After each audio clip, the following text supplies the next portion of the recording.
Okay, let's start out with the invocation. Lord, thank you for continuing to watch over us all, keep us healthy and able to attend these meetings and look over and make good decisions for the citizens of this fine town. Amen. Don't forget to unmute. Yeah, you're red. Pledge allegiance to the flag of the United States of America and to the republic for which it stands, one nation, under God, indivisible, with liberty and justice for all.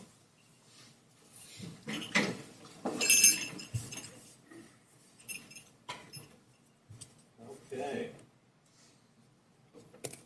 Do I have a motion to approve the consent agenda? So, second? All in favor? Aye. Aye. Motion passed. Comments from the audience. I don't see any names on there, but I'll give you all an opportunity if you're interested. Okay. We'll open up with the general manager report, Ken. Good afternoon, everyone. I think the first thing I want to do is recognize James. Congratulations on being awarded Rotarian of the Year. That's quite an accomplishment. And thank you for all the service and everything that you do to provide to this board. So congratulations, James. It took a lot of lobbying to get that done. I'm telling you, I had to work the phones like you wouldn't believe. So. Thank you, Ken. You're welcome.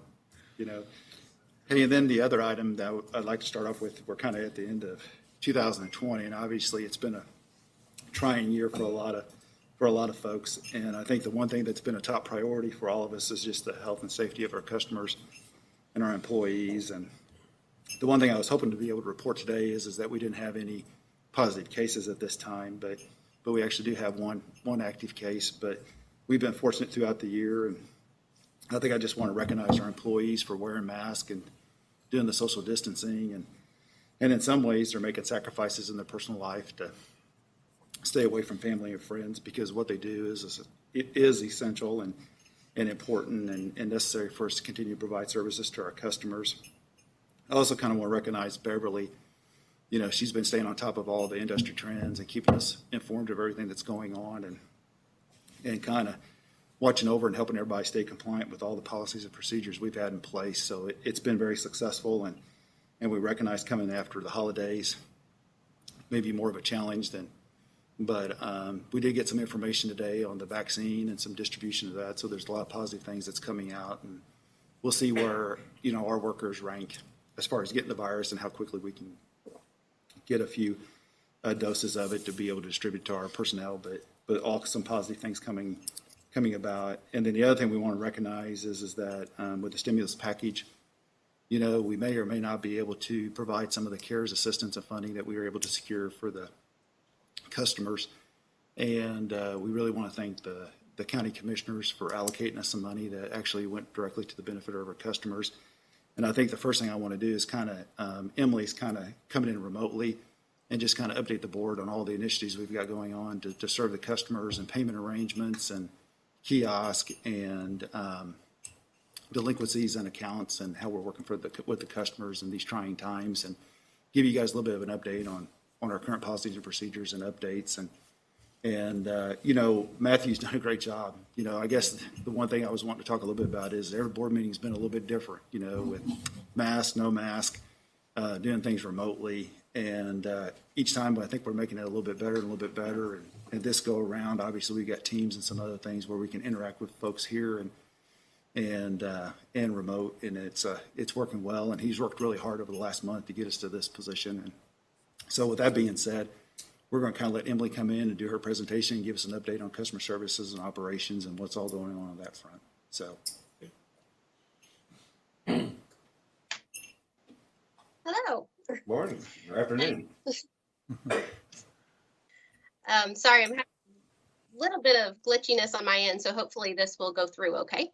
I'm Emily Dexheimer. I'm the customer service coordinator here. I've been with the Board of Public Works for 10 years and 1 day.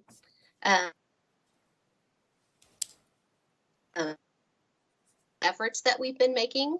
I wanted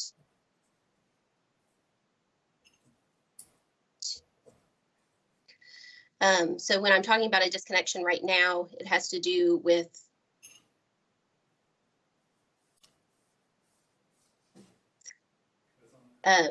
So all of that starts with a billing and delinquent schedule.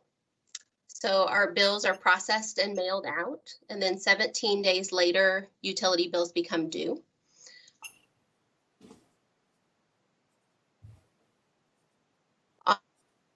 And adding penalties. And that day we wait until the afternoon normally so that we have a chance to process things like our Dropbox, both here and at City Hall, as well as processing all of the mail for the day, because we really want to give every opportunity for those payments to hit. And then the next step is 30 days after the bill date is when an account becomes eligible for disconnection for. Yeah, I hate to say it, Emily, you're almost breaking up so much that we can't catch System. them. Okay. Yeah, we can't really quite get the whole process of it and stuff, so. You can call in. You want to try calling in real quick, and then that way they can at least hear you without the video? You tell me what to do, Matthew, and I will do it. You can she can mute her video though as well, and we'll see if that helps. Mute my video and I can just talk. Yeah. Okay. So just maybe raise a hand if I start to glitch out so that I can hopefully see your hand. So I was saying that our disconnection process, first we begin with our billing.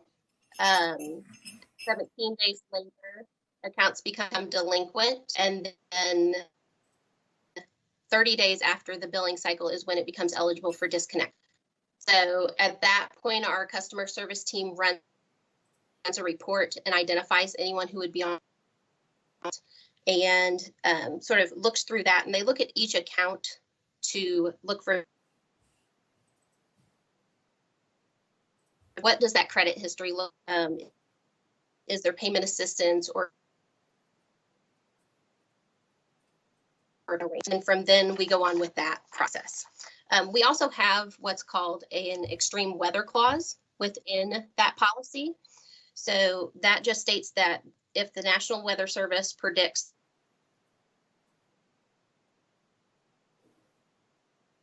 (32 degrees from March 1st to March 31st, or above 90 from June 1st to October 31st, then we put the account on a 5-day temporary hold, sending out a tag to alert the person that this disconnection is coming, but we want to give you a little time with the extreme weather.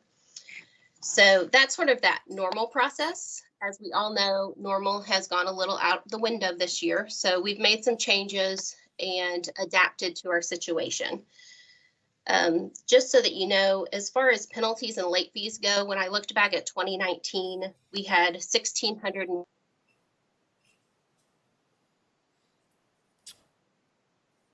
and that it's gone up a little bit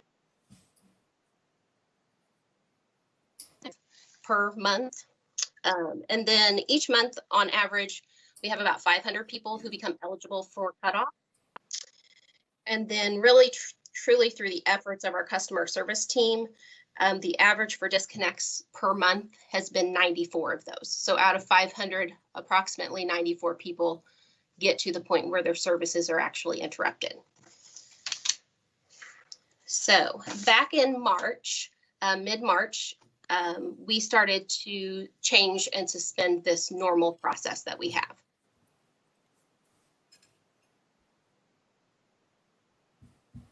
Assess any sort of disconnections for non-payment.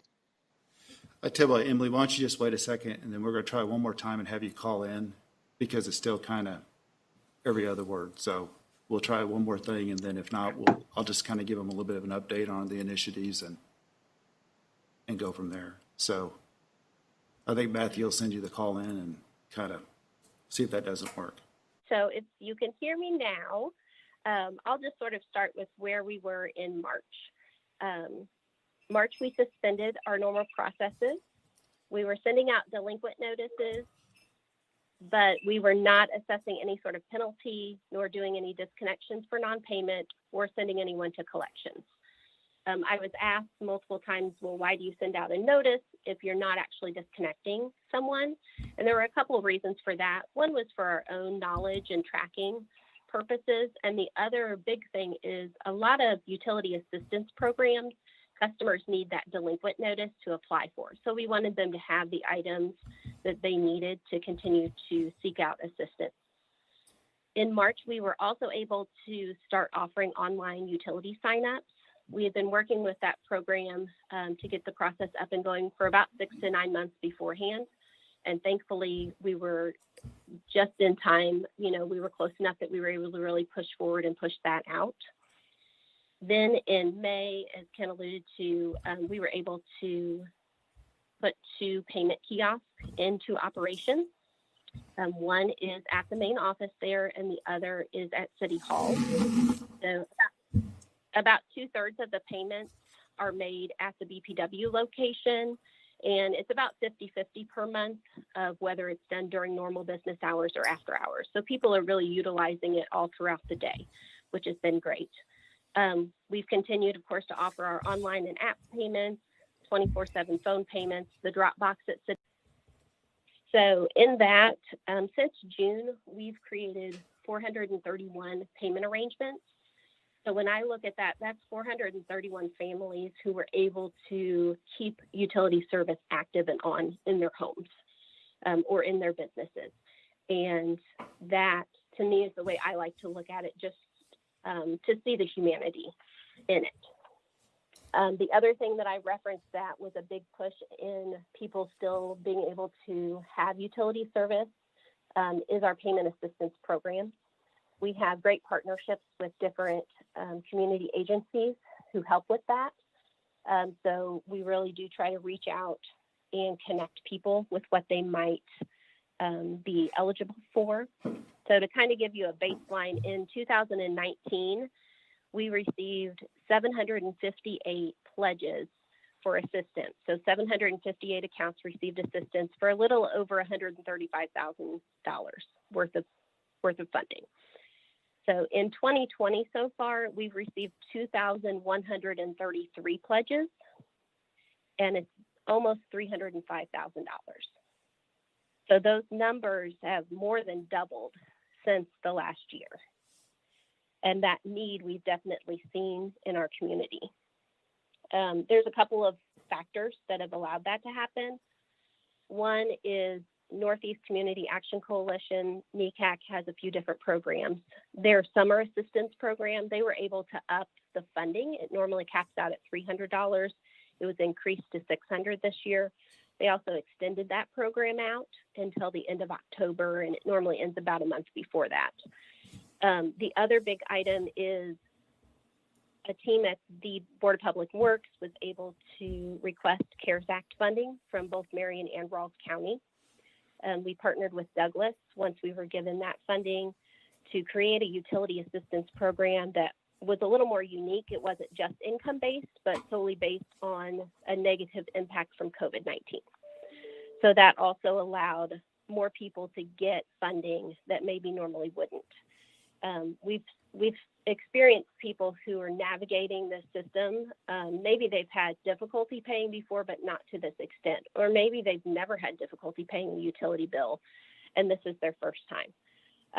So that, again, that communication and encouraging that has just been a big factor. And that's sort of where we stand now.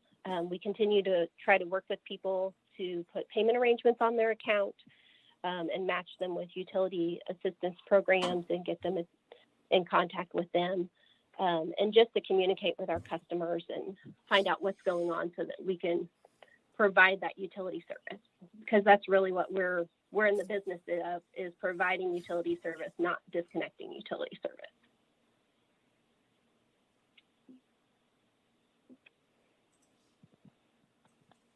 Okay. And I don't know if anyone can ask me a question, but I'd be willing to try. Yeah. I think the only thing I was going to reiterate is you heard from Emily, and I hated that it was glitchy for her, but the job that they're doing from communication and reaching out, and the systems that we have in place now where we can actually see, maybe somebody's running into a situation and proactively reaching out to them.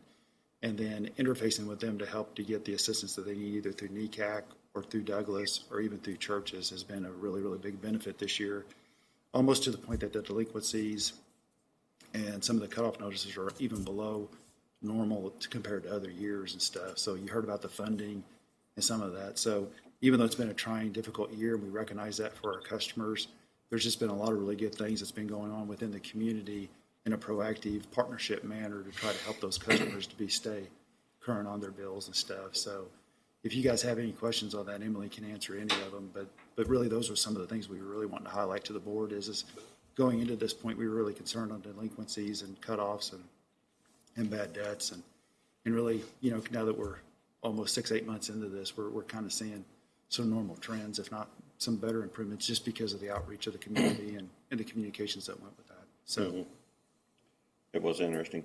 Yeah. Emily, thank you very much. I know that your job and your CSRs all deal with a lot of stress, especially during this time. So just again, thank you, and thank all of your fellow CSRs and tell them that we really appreciate them. I sure will. Okay, They thank will you. appreciate that. Okay. And the next item kind of leads Emily. Is into, now exiting. into what we're trying to do is we've got 2 customer service surveys out there. One's kind of specifically related to stormwater, and the other one's just a general customer service survey that we're going to try to get the customers' feedback and input, on how did we do with COVID, and did we communicate well, and were we active enough with you? And actually, Andrea is going to present both of those. 2018, we had done a stormwater survey, so we've got a base year, and she's going to talk a little bit about the information that we're going to go out there and seek from our customers. And then also the general customer survey, that's going to kind of focus a little bit more on COVID. And that survey is actually going to be conducted kind of industry-wide. So we'll not only be able to tell where we performed and didn't perform as well as we wanted to, compared to maybe some of the other utilities, and see what ideas were out there that might enhance our overall service level to our customers. So, Andrea, if you're there, go ahead and present.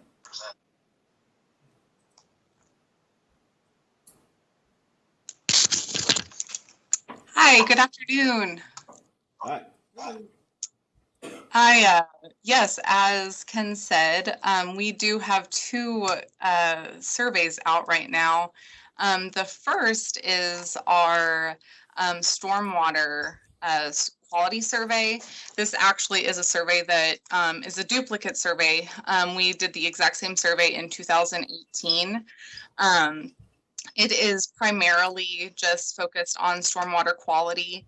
That's posted publicly to our Hbpw website, and it focuses on different questions about non-point source pollutants, how our customers like to receive information. It's not just our customers, it's really any community members when it comes to information about reducing pollutants in the community. So the purpose of the survey is to help us set goals in our stormwater management plan. We do social media posts each month on Facebook that focus on different things. This month specifically is about reducing salt, protecting your pet's paws, things like that.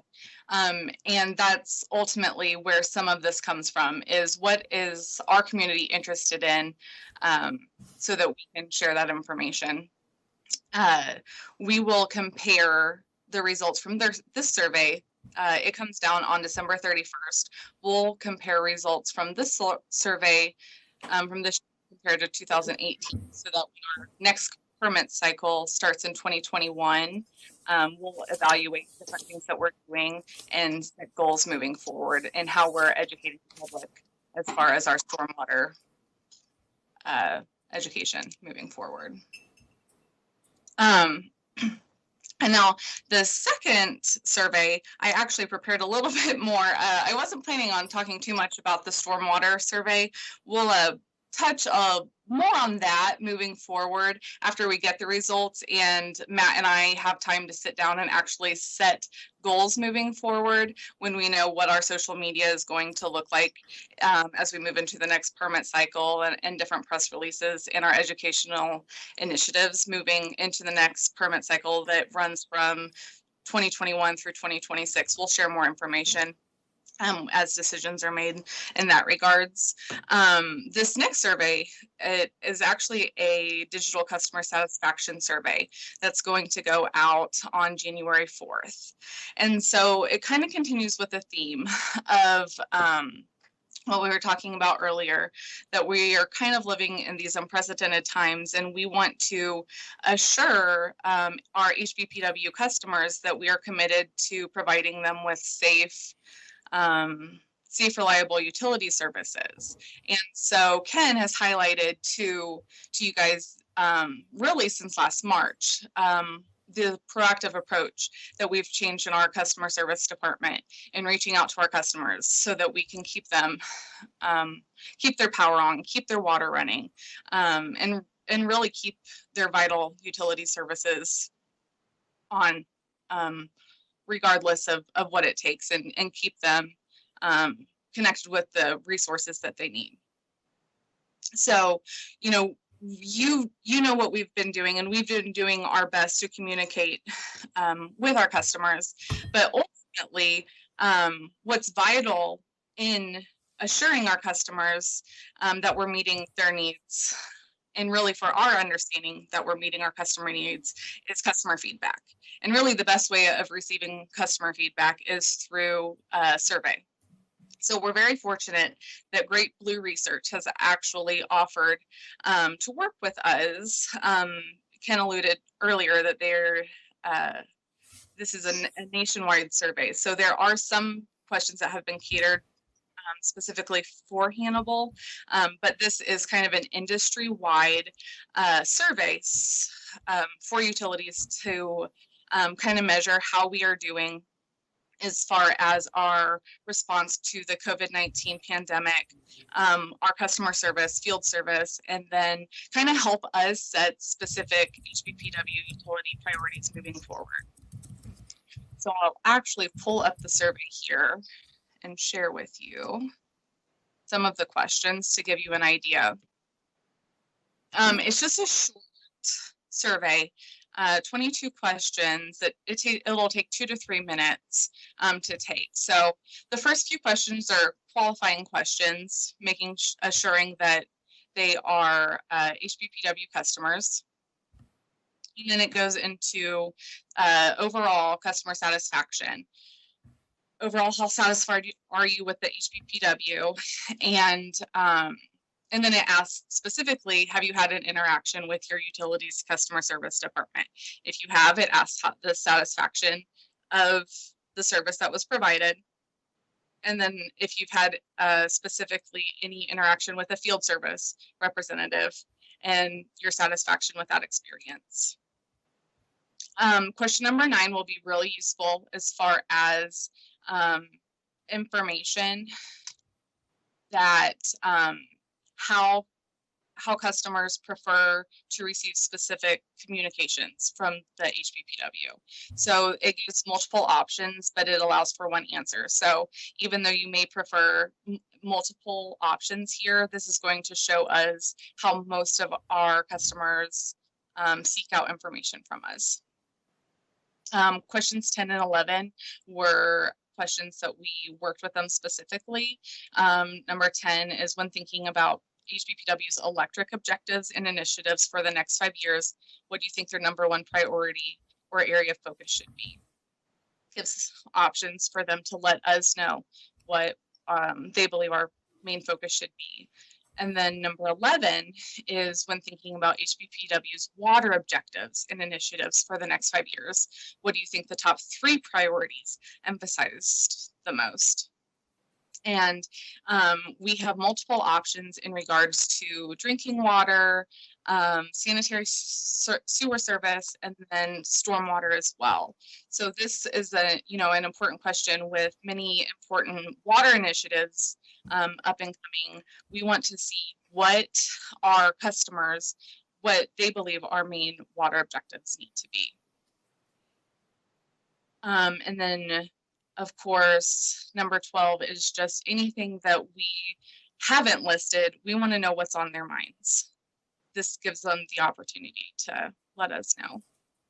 And then goes into the COVID-19 response. Our overall response to the pandemic, our overall communication that's been provided during the pandemic. And then, of course, we want to know how the pandemic has had on their ability to pay their bills, and if they have an anticipation that it's going to impact their ability to pay their bills going into the next 9 months. How it potentially is going to impact their energy consumption, or how it already has. And then what is it that we can do for, the individual or their business during the pandemic moving forward? And then it ends with demographic questions.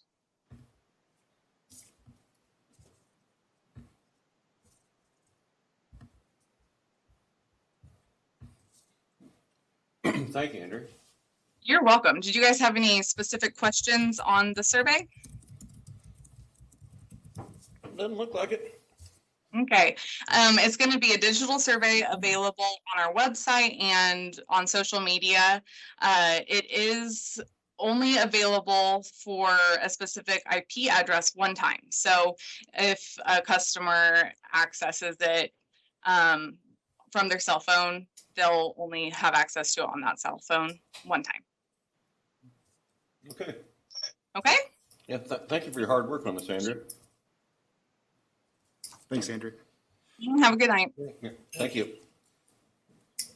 I think the one thing that we're trying to stress a little bit, we're getting ready to talk a little bit about our capital improvement plan, but being competitive, having rate stabilization for our customers, getting their feedback on what's important to them, interacting with them, get their priorities is really important. So it kind of allows us to identify where we need to invest dollars or programs that's in place that will serve them the best. So, hopefully we'll get good feedback from it. It's always questionable when you're taking somebody's opinion during a difficult situation, what kind of feedback you're going to get. But hopefully we can kind of get enough that we can go out there and serve them in a better manner and make sure that we're reaching out to them and addressing those needs and service levels that they expect from us. So kind of with that, we're going to kind of move on over to kind of Matt's operations updates, and Okay.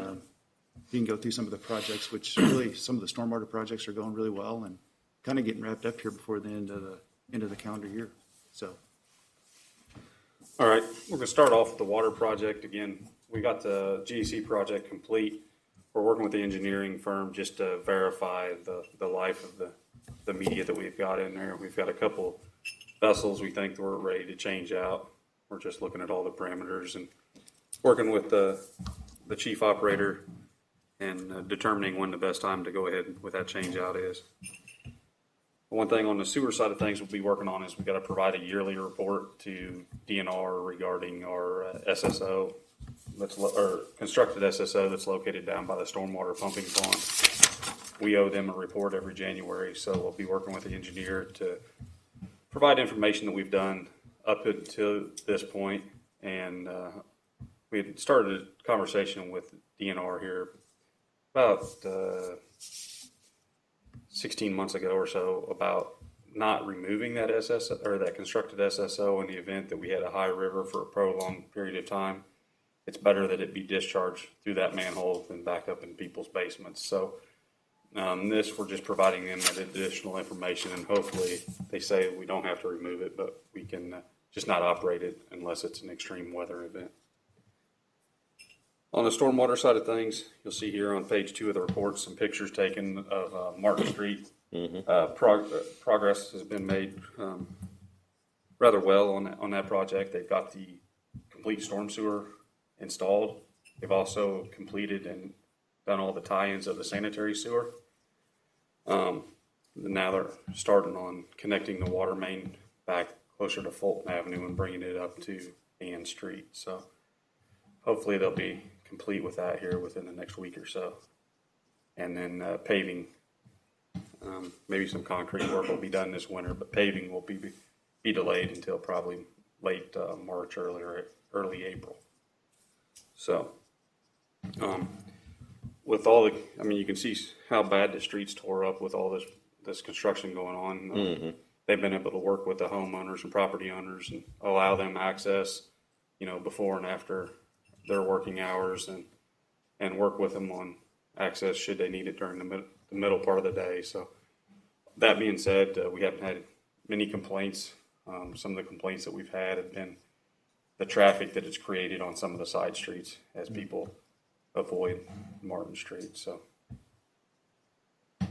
and then North Street, you see a picture here on page 3 of where we've went down there. We've removed a lot of the broken concrete, hauled in some rock, and smoothed it out to where it made it not a safety hazard. So we're able to remove the chain link fence and just install jersey barriers just to keep people from driving on that portion of North Street. We're also continuing to work with FEMA officials on cost share on permanent repairs, and then also the Corps of Engineers on their portion of those permanent repairs, which they hope to have the plans completed here shortly and out the door. But I'm assuming the businesses like this look much better than the fencing. I would assume so. I've not heard any feedback either way. So, but it did allow access through the alley there behind the brewery as well. So, Good. Okay. and then on the electrical side of projects, we've got the tie line between Oakwood Substation and Southside Substation. We're in the process of wrapping up the design of that project. Hopefully go out to bid here late January, maybe February, and come back to you all for a recommendation for award of that contract, maybe in March. So that's all I have, unless you all have any questions. Anybody have any questions? Thank you. I don't think so, Matt. Thank you. All right, thank you. All right, Paul.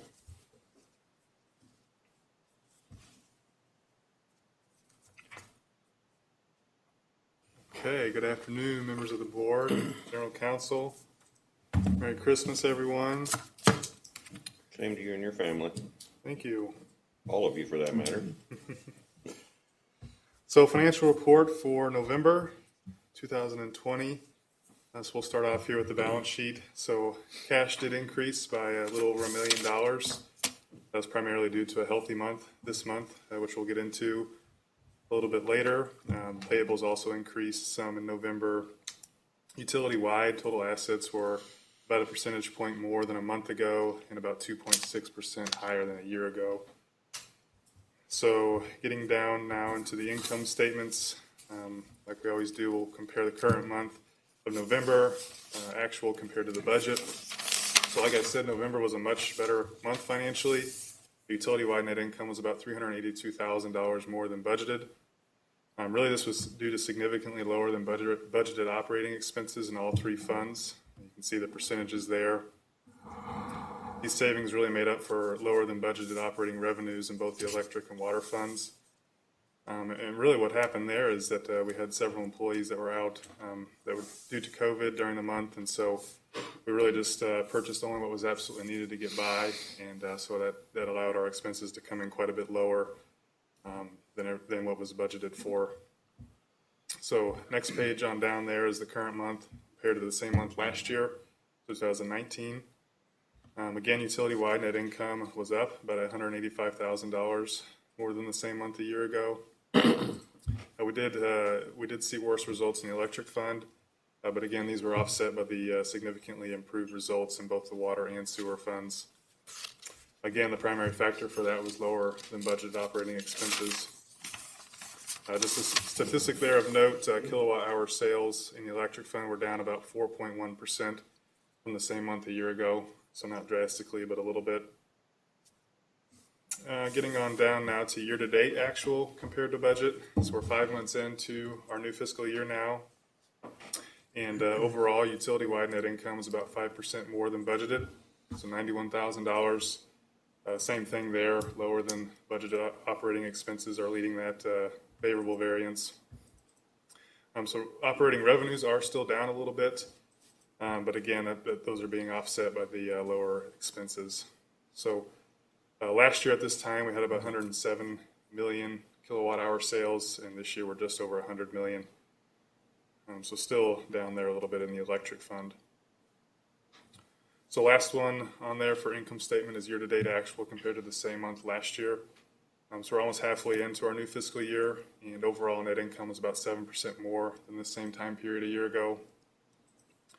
It's really the same thing. Lower operating revenues in both the electric and water funds are being offset by those lower operating expenses. We're also experiencing significantly lower purchase power costs in the electric fund of about 8%. So, like I said, November was an excellent month for the BPW, and hopefully it is a start in the right direction for us getting back on track in terms of our budget.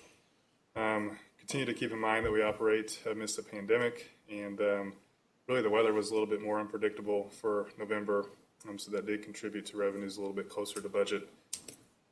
The significant reduction in spending so far this year is encouraging and does show that we are able to operate pretty efficiently when we need to. Any questions on the actual financial statements for November? I did not have any questions, John or Bill. No. Okay, the other items on there are our normal items: check register, cash reserves, investment listing, and our dashboard.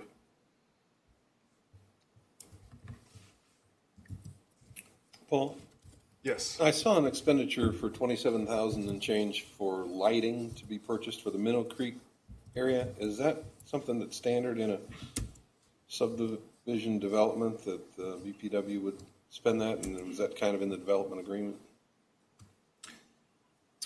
You know, I'd have to refer probably to Jared on that, or but I can.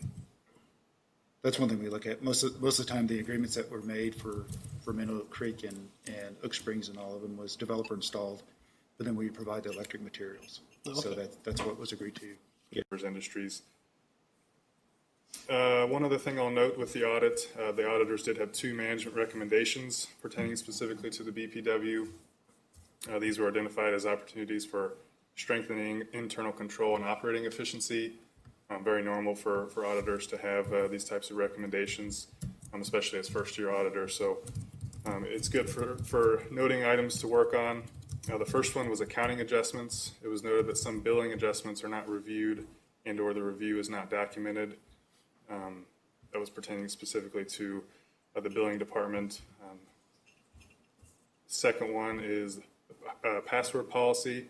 It was noted that we do not have a formal password policy in place that includes complex requirements in order to mitigate the risk of fraud and other risks. So those are both items that management is currently discussed and we're working on to implement, and is 2 items that we can do to improve our controls going forward. Any questions there on the audited financial statements? No, Paul, no, Lisa. No. I was going to say, the only thing I was going to add is on the password, obviously cybersecurity is a big discussion now with the breach that took place at the federal level. So it's something that Matthew works on all the time. It's very important to us.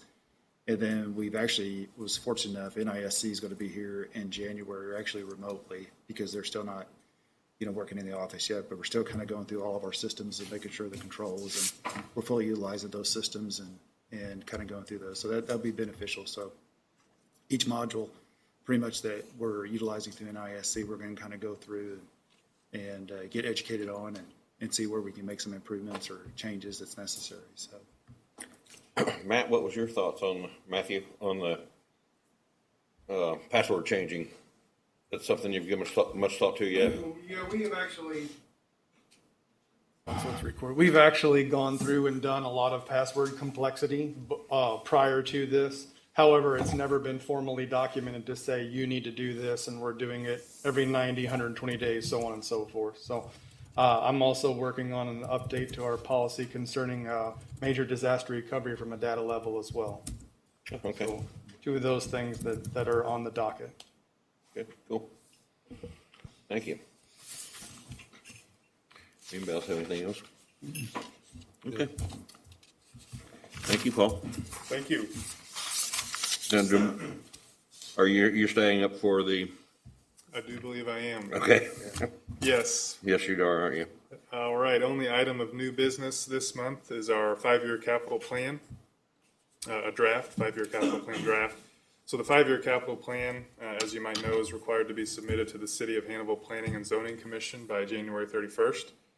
So Ken, Matt, and myself met with the supervisors who have responsibility for our capital projects and purchases. And really what we did is we sat down and kind of just took last year's plan and discussed items that we needed to remove or tweak or add or anything like that. And so what you've got there in front of you is basically the draft of that discussion. We really wanted to get it into your hands as soon as possible, just so you had a full month before it actually has to be approved, which will be done at next month's meeting in January, before we then send it on to City Hall before the 31st of January. Not really anything major to note. We did add just some more clarity in the electrical fund with some of the big projects that are coming up. So those are on there and a little bit more accurate.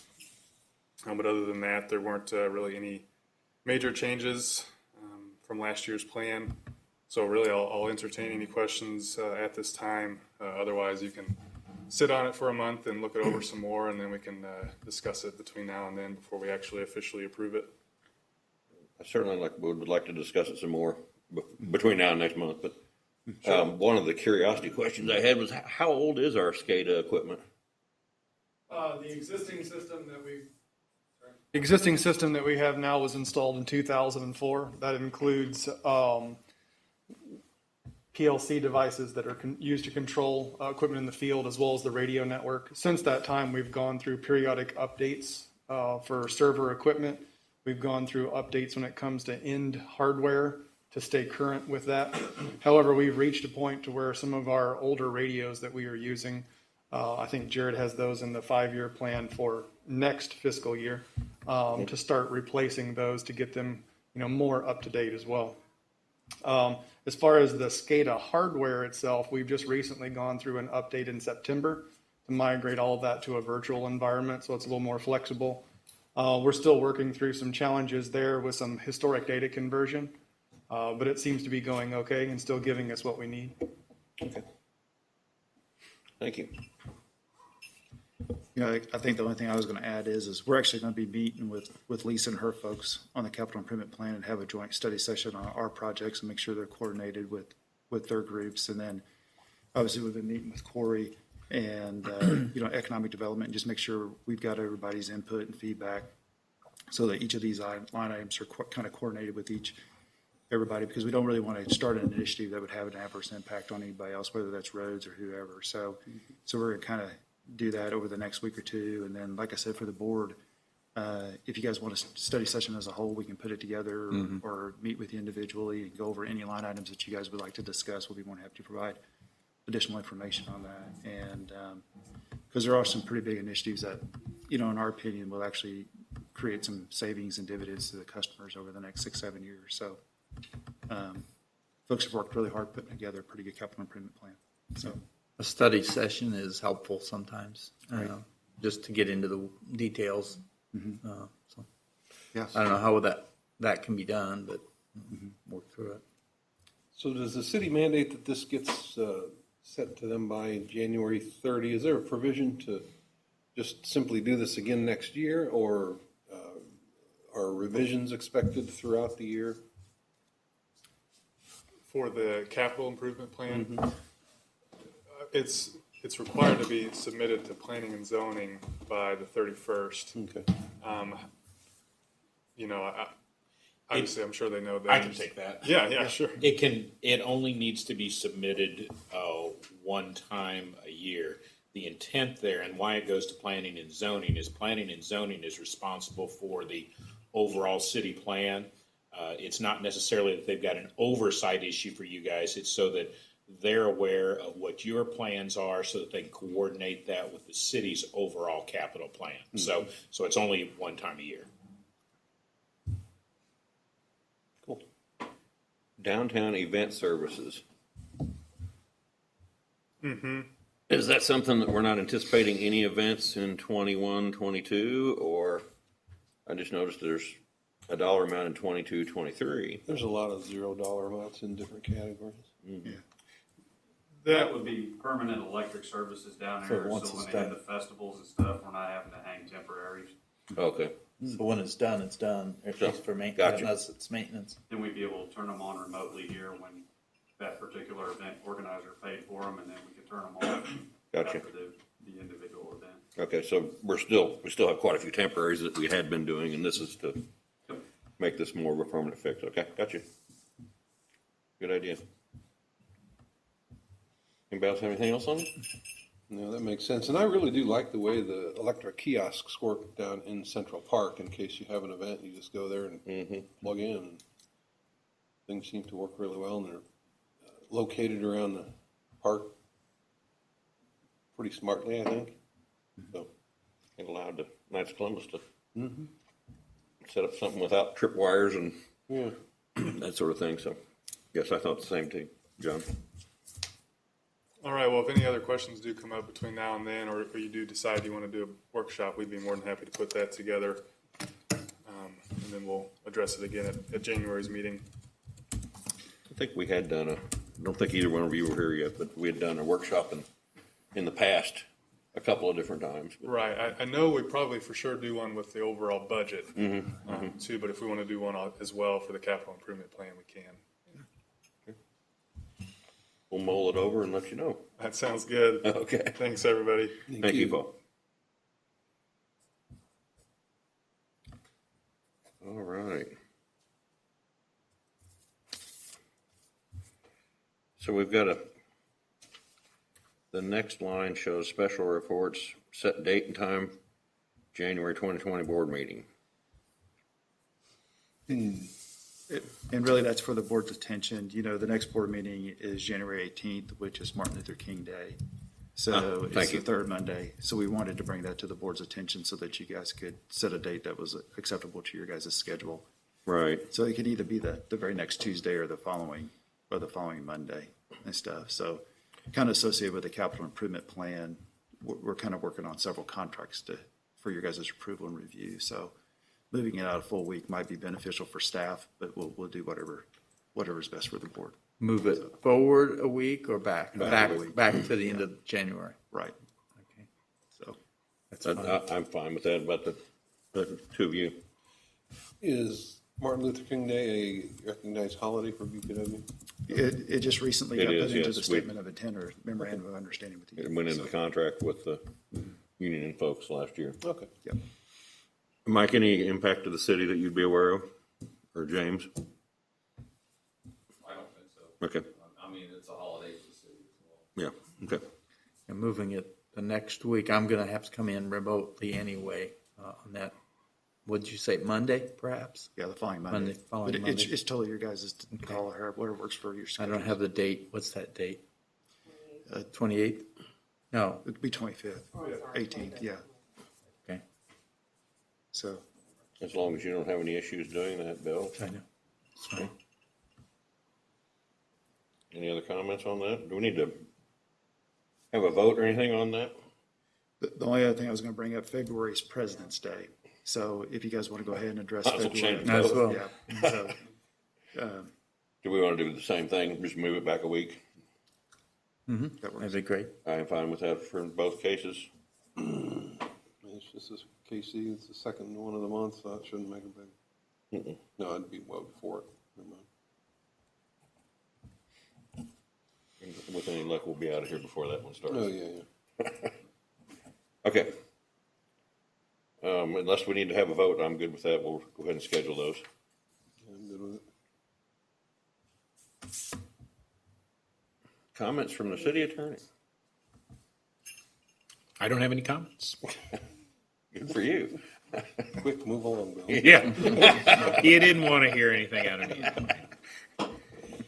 All right, Bill, you want to proceed with that paragraph there? Closed session pursuant to section 610.021 of the Missouri State Sunshine Law. The meeting shall convene in closed session to discuss litigation, real estate, and contracts, admitting board members, Ken, in addition to the board members, Ken, Matthew, Jared, Paul, James, and Courtney. So moved. All in favor? Aye. Aye. Motion has passed.